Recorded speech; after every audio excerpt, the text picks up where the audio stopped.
I'm going through a lot, and some days I just be like, everybody go through this in their career, and they like,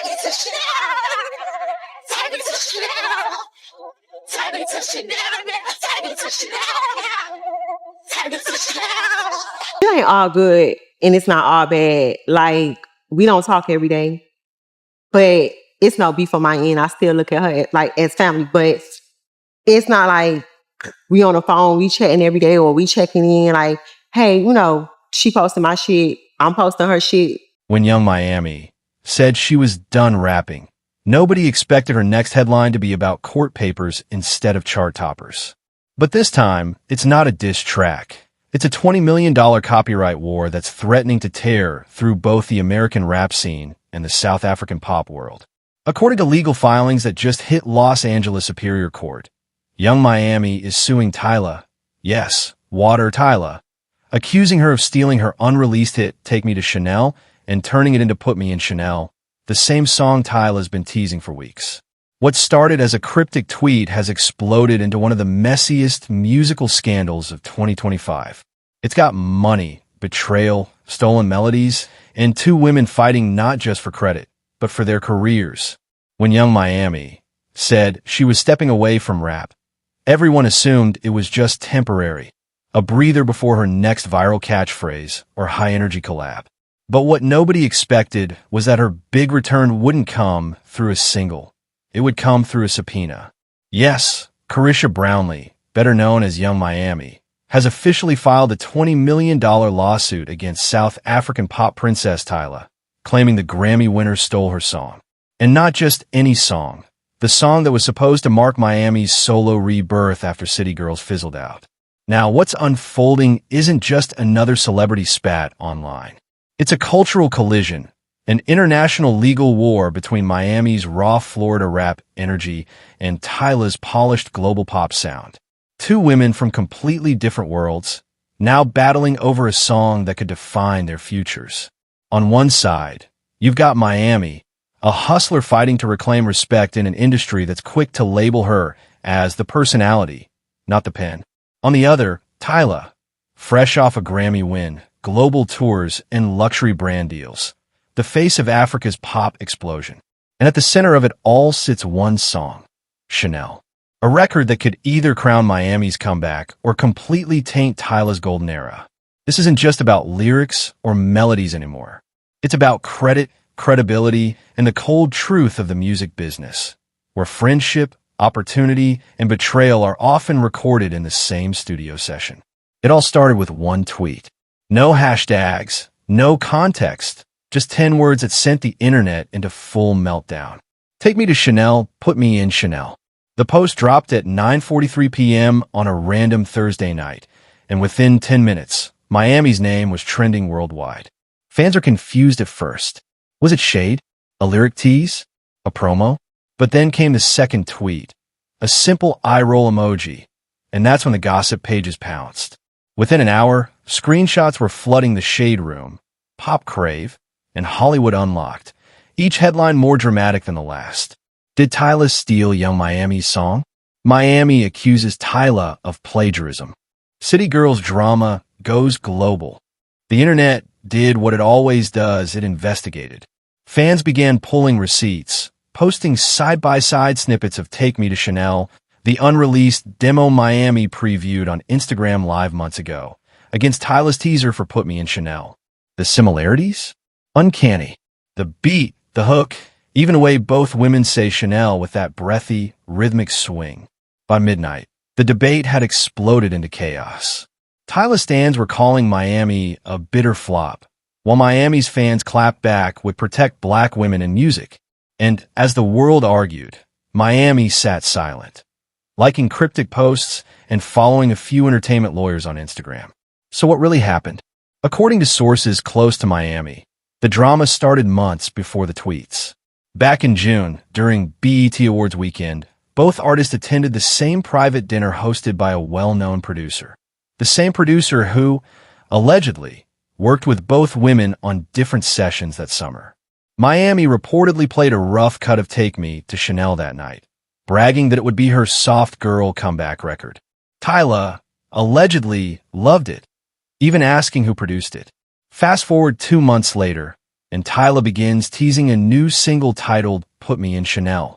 The moment fans heard that name, something fell off. The concept, the title, even the tempo, it mirrored Miami's demo a little too closely.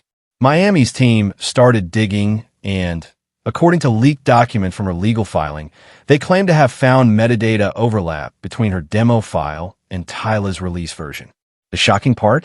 Both songs share the same studio engineer, who's now listed as a key witness in the case. But that's not all.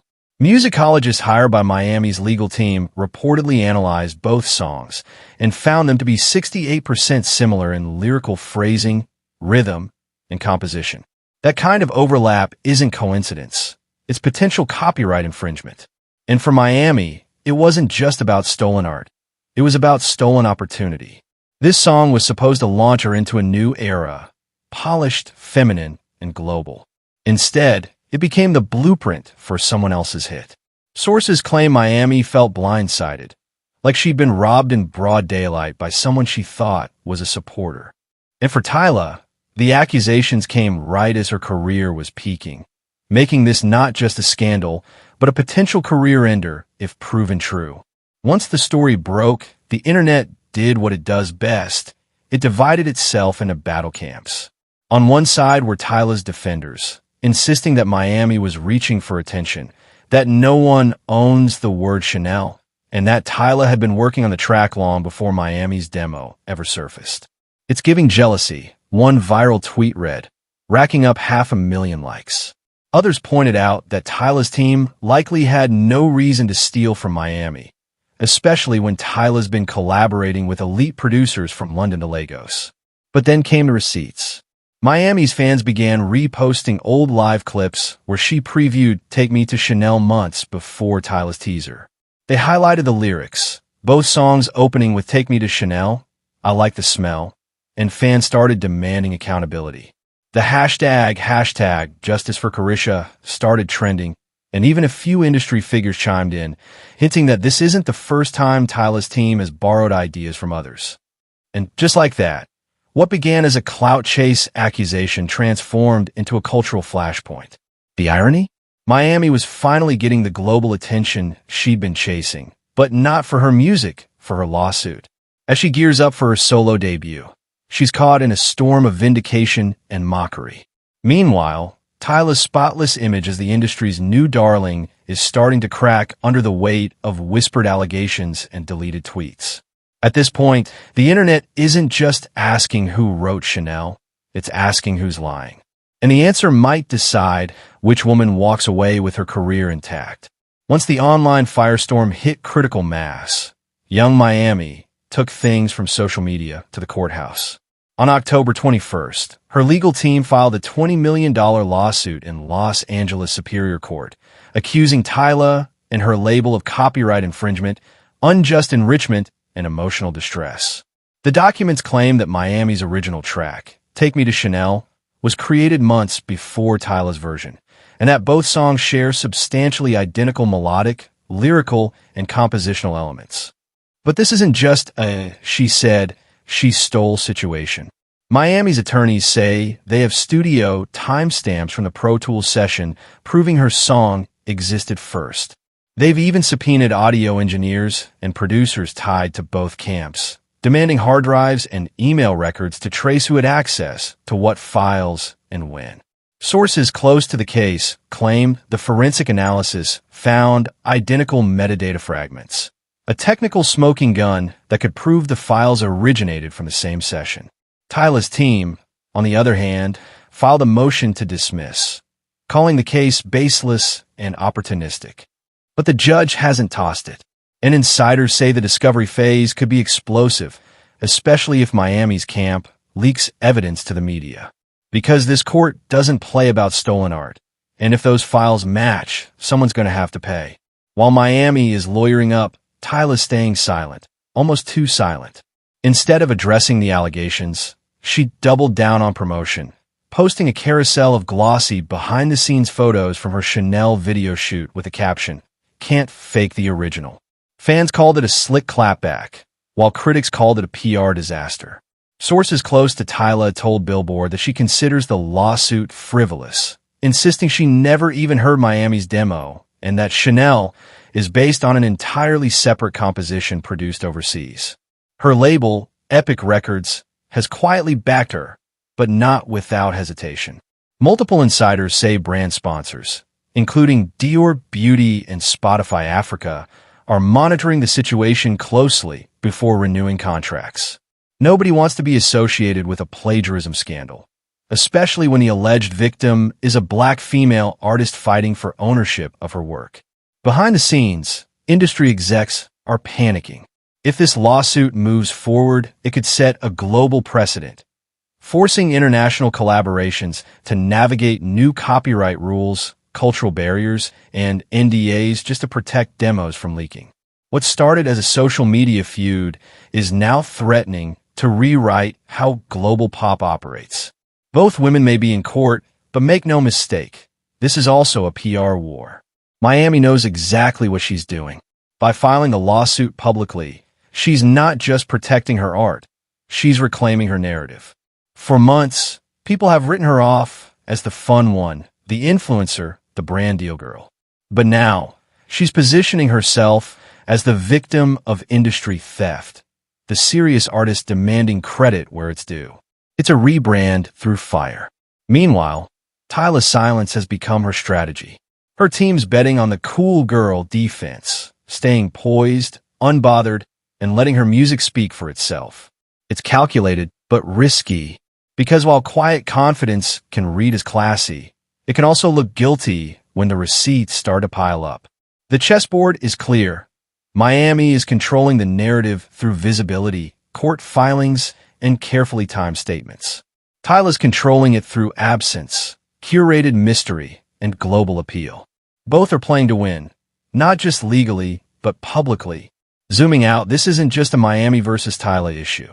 This case exposes the darker side of modern music globalization, where creative ideas flow across borders faster than copyright laws can keep up.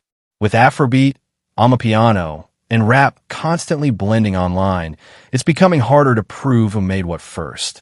Producers swap files across continents, demos get passed around in group chats, and what was once a casual collab can turn into an international lawsuit overnight. If Miami wins, labels will have to tighten their systems, with NDAs, metadata tracking, and encrypted file sharing just to prevent demo leaks. It could reshape how global music gets made. But if Tyla wins, it'll reinforce the industry's status quo, where smaller artists and regional creators often lose their credit to whoever has the bigger machine behind them. Either way, this lawsuit is forcing everyone in the business to pay attention. So what's really at stake? For Miami, everything. If she wins, she could walk away with millions, restored credibility, and a major storyline to launch her solo career. The narrative would flip overnight, from washed-up city girl to independent boss who fought for her art. It's poetic justice, and it could revive her brand in ways a single never could. But if she loses, it's career suicide. She'll be branded as bitter, desperate, and petty, the girl who tried to sue a Grammy winner and failed. Tyla, meanwhile, risks something money can't buy: her reputation. The music world loves her right now, but one proven plagiarism claim could destroy that innocent, authentic image she's built. Even if she wins in court, public trust might never fully return. And then there's the quiet possibility: a settlement. Tyla's label could pay Miami off quietly, give her a co-writing credit, and make the problem disappear. But would Miami take it? Or does she want vindication more than money? Now the world waits. 2 women, 2 careers, 1 song, and a lawsuit that could change both forever. Tyla's prepping her next single, acting like nothing happened. Miami's building her legal team, posting cryptic captions, and letting the public connect the dots. Both of them are standing at a crossroads. One fighting to defend her artistry, the other fighting to defend her name. The courtroom will decide who owns Chanel, but the public is already picking sides. So tell me, in this battle of receipts, silence, and stolen melodies, are you Team Tyla or Team Carisha? Because one thing's for sure, In the music industry, it's not the beat that gets stolen. It's the spotlight.